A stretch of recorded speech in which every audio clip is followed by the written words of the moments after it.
വയനാട് ചൗണ്ടേരിയിൽ ഒരേ വീട്ടുപേരിൽ ഹിന്ദു മുസ്ലിം വിഭാഗങ്ങൾക്ക് വോട്ടുണ്ടെന്ന ബി.ജെ.പി. നേതാവ് അനുരാഗ് ഠാക്കൂറിന്റെ ആരോപണം വോട്ടേഴ്സ് തള്ളി.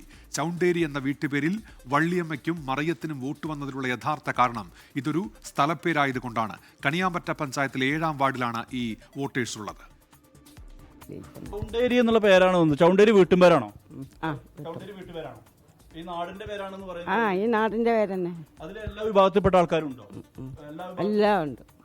അതിൽ ഈ അനുരാഗ് ഠാക്കൂർ പറഞ്ഞതുപോലെ ഒരു മുസ്ലിം കുടുംബവും ഒരു ഹൈന്ദവ കുടുംബവും ഒരുമിച്ച് താമസിച്ചു എന്നുള്ളതാണ് പുള്ളിയുടെ ഏറ്റവും വലിയ പ്രയാസം. അത് ഈ നാട്ടിൽ നിന്ന് വലിയ പ്രയാസമുള്ള കാര്യമല്ല എന്നുള്ളതാണ് ആദ്യത്തെ കാര്യം. രണ്ട്, ഇവിടുത്തെ ക്രിസ്ത്യൻ ആളുകളുടെ വീട്ടുപേര് ചൗണ്ടേരി എന്നാണ്. ഇവിടുത്തെ പട്ടികജാതി പട്ടികവർഗ വിഭാഗത്തിൽപ്പെട്ട ആളുകളുടെ വീട്ടുപേര് ചൗണ്ടേരി. ഇത് സ്ഥലത്തിന്റെ പേരാണ്. ഇപ്പോൾ സുർജിത്ത് അയ്യപ്പത്തുണ്ട് വയനാട്ടിൽ നിന്ന്. ഇത് ദേശീയതലത്തിൽ തന്നെ ബി.ജെ.പി. ഒരായുധമാക്കിയ വിഷയമാണല്ലോ. എന്താണ് ഇപ്പോൾ അവിടുത്തെ UDF നേതൃത്വമൊപ്പം അവിടുത്തെ വോട്ടേഴ്സൊക്കെ പറയുന്നത് സുർജിത്ത്?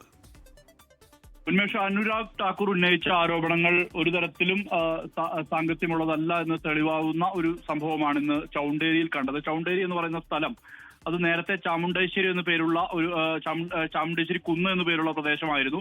അത് ലോപിച്ച് അവസാനം ചൗണ്ടേരി എന്നുള്ള സ്ഥലം ആയി മാറിയത് ആണെന്നുള്ളതാണ് പറയപ്പെടുന്നത്. ഈ പ്രദേശം കണിയാമ്പറ്റയിലെ 7-ാം വാർഡിലാണ്. ഇവിടെ ഇതര മതസ്ഥരായിട്ടുള്ള ആളുകൾ ചൗണ്ടേരി എന്നുള്ള വീട്ടുപേരിൽ വരുന്നു. അവർ വോട്ട് രേഖപ്പെടുത്തി എന്നുള്ളതാണ് പ്രധാനമായും ഉന്നയിക്കപ്പെട്ട ആക്ഷേപം. അതിൽ ചൂണ്ടിക്കാട്ടിയ പേരൊന്ന് വള്ളിയമ്മ, അതോടൊപ്പം തന്നെ ഒരു മറിയുമ്മ, അങ്ങനെ 2 പേരുകളാണ് ചൂണ്ടിക്കാട്ടിയത്. ഈ 2 പേരും വ്യത്യസ്ത വീടുകളിലാണ് താമസിക്കുന്നത്. അവർ വോട്ട് രേഖപ്പെടുത്തിയിരുന്നു. പക്ഷേ അവരാരും തന്നെ ബന്ധുക്കളോ മറ്റോ ഒന്നും തന്നെ അല്ല എന്നുള്ളതാണ്. അത് കൃത്യമായി അവർ തന്നെ പറയുന്നുണ്ട്.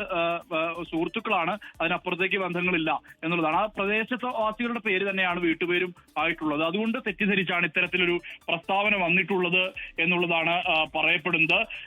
ഈ വിവിധ സ്ഥലങ്ങളിൽ, അതായത് എറണാട് മണ്ഡലത്തിലും തിരുവമ്പാടിയിലും ഒക്കെ ഇങ്ങനത്തെ വ്യാജ വോട്ടുകളുണ്ടെന്നുള്ള ആക്ഷേപം ഉന്നയിച്ചു. ഈ കൂട്ടത്തിലാണ് കൽപ്പറ്റ നിയോജക മണ്ഡലത്തിലെ ചൗണ്ടേരിയും അനുരാഗ് ഠാക്കൂർ ചൂണ്ടിക്കാട്ടിയത്. ആ ചൂണ്ടിക്കാട്ടിയതിൽ ആ സ്ഥലത്തിന്റെ പേര്, അതായത് ഈ ഉയർത്തിയ പേരുള്ള വള്ളിയമ്മയും മറിയമ്മയും ഈ മണ്ഡലത്തിലെ വോട്ടർമാരാണ്.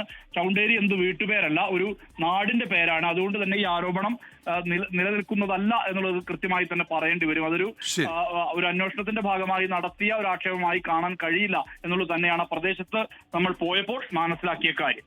ശരി, സുജിത്ത് അയ്യപ്പത്താണ് വിവരങ്ങൾ നൽകിയത്.